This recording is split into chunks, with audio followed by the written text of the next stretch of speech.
یارمەتی هەر کەس یعنی هەر بتوانم کەسێکی یارمەتی بدەم زۆر حەزم لێ شتێکی باش. بەڵێ بەگشتی بارودۆخیان چۆنە ئاوارەکان کە سەردانیانەکەی بە تایبەتەوانی عێراقەوانی بەغدا ئەو کامپانی کە تۆ ڕۆشتویت بارودۆخیان چۆنە پێداویستی سەرەتاییان هەیە تا چەند پێویستیان بە هاوکاری هەیە؟ وەڵا وەزعیان زۆر باش نییە زۆر پێویستیان بە یارمەتی خۆ دەزانێت ئێستا جەو گەرم بووە بخۆیان یان لێزیەکی دادەنیشن هەر یعنی بەشەر چ ناتوان لێ دادەنیشی جێکە زۆر خراپە بەس چ بکەن یعنی هەڵ بدەین حکوومەت شتێکی لە بەیان بکات. بەڵێ ئێستا تۆ دیارە دامەزراوی میدیای نالیە سە بانگشتی ئەوان هاتوویتەوە ئێرە بۆ شاری سلێمانی لە هەرێمی کوردستان بەنیاز هیچ پرۆژێکی دیکە هەیە هاتنەوەت بۆ ئێرە لەسەر بانگشتی دامەزراوی میدیای نالیە بۆ چییە بۆ چ پرۆژێکە؟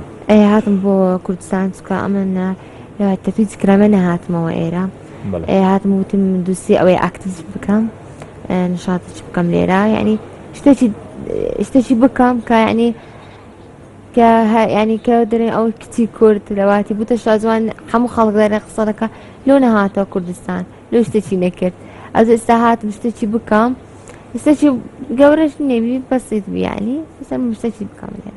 باشە بوون بە شاجوان لای تۆ چمانایەکی هەبوو دڵخۆش بووی کە بووی بە شاجوان چه هەستێکە لا دروست بوو؟ بەڵێ دڵخۆش بووم ئەو جا ئەوش مەسئولیە گەورەیە ینی کە بمە شاجوان یعنی ئێستام تەمسیلی وڵاتی کامل بکەم. باش دوای ئەوەی کە بووی بە شاجوان چ ئۆفرێک خراە بەردەستی تۆ بۆ کار بۆ پرۆژە چی ئامادە بوو هاوکاری تۆ بکات؟ وەڵا هەر بخۆم ینی لەبە تەرتیب مەواعیدی خۆم شتەکانم هەر بخۆم دەکەم.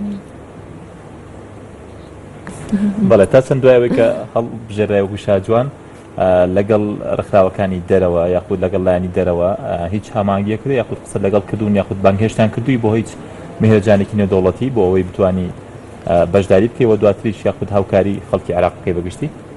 حتا ئێستانە بەس ئەوەیە لەمان جیازە مشارەکەی دووەلیم هەیە کە یونیڤەرس و مسوۆرد شارەکەی دەکەمێن بەس کە مەهرەجان وشتی لە خارج وڵات ناداوەت نەکەمان ئێستا کە تەمسیل عێراق بکەم کە مەحافل دووەلی وشتی. بەڵێ پێشەی کوردستان شاجوانی هەبوو این هەمانگیەک هەیە یاخود دەیناسی شاجوانی کوردستان نزیکەوە دەیناسی؟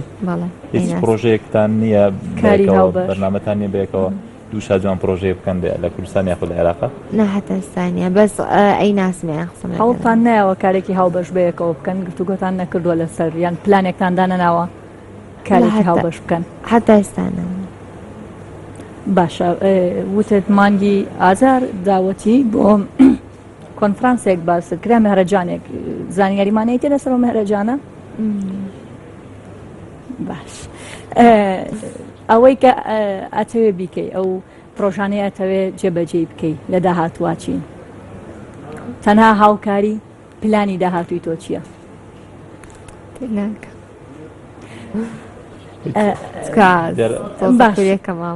باشە کاتێکە بڕیارتدا ببیتە پاڵێورا وەکۆ کەسانی تر کە پاڵێورا بوون بۆ شاجوان چه هەڕەشەیەک لەسەر ژیانی تۆ هەبوو تەهدیدێک شتێک هەبوو لەسەر ژیانی تۆ؟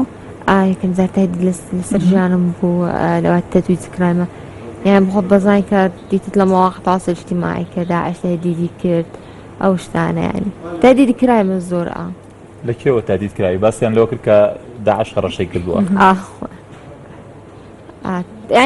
ئەویان هەڕەشەکان چۆنە تەنها بوون لە سوشال میدیا و تۆڕە کۆمەڵاتیەکان و هەڕەشە کراوە یاخود هەستی کردو خۆ ڕاستەخۆ هەڕەشە تەلیفۆن شتی مزایقە کرایمە لە بۆ زۆر بە تەلەفۆن.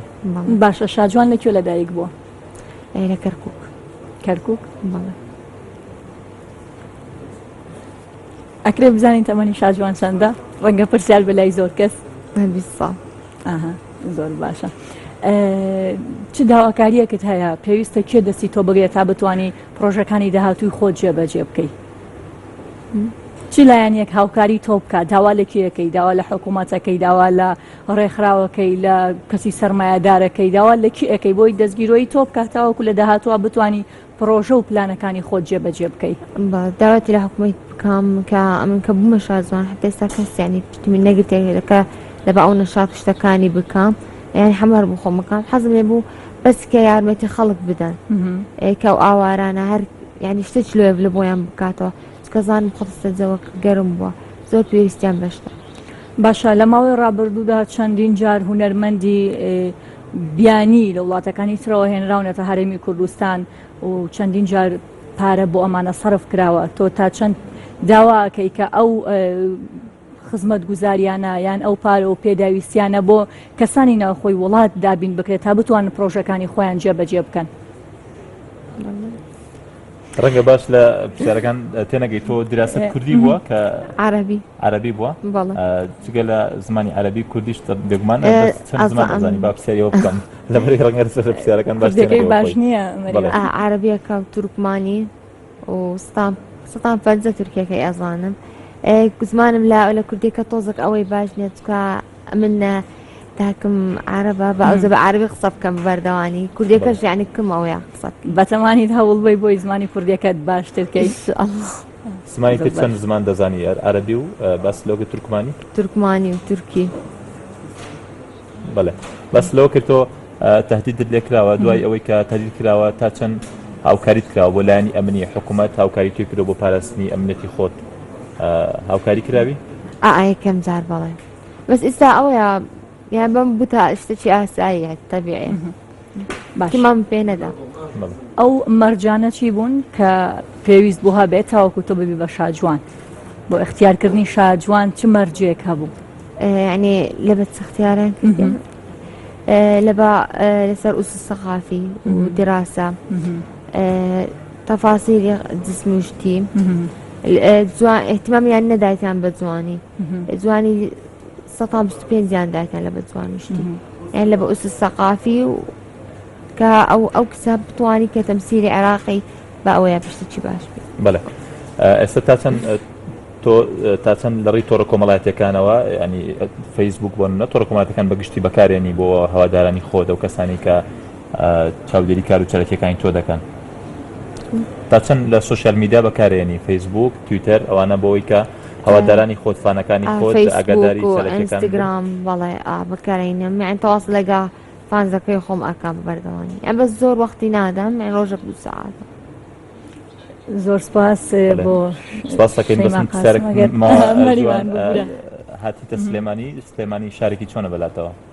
زۆر جوانە ئەو یەکەم جار دێمەیە یەکەم جار سلێمانی بەس هەولێر دەچم زۆر دەچم بە سلێمانی نەکەم. شاجوانی عراق شێما قاسم سپاس بۆ ئامادەبوونن بەڕێزان دوای ناوڕێک بەردەوام بین لەگەڵتان.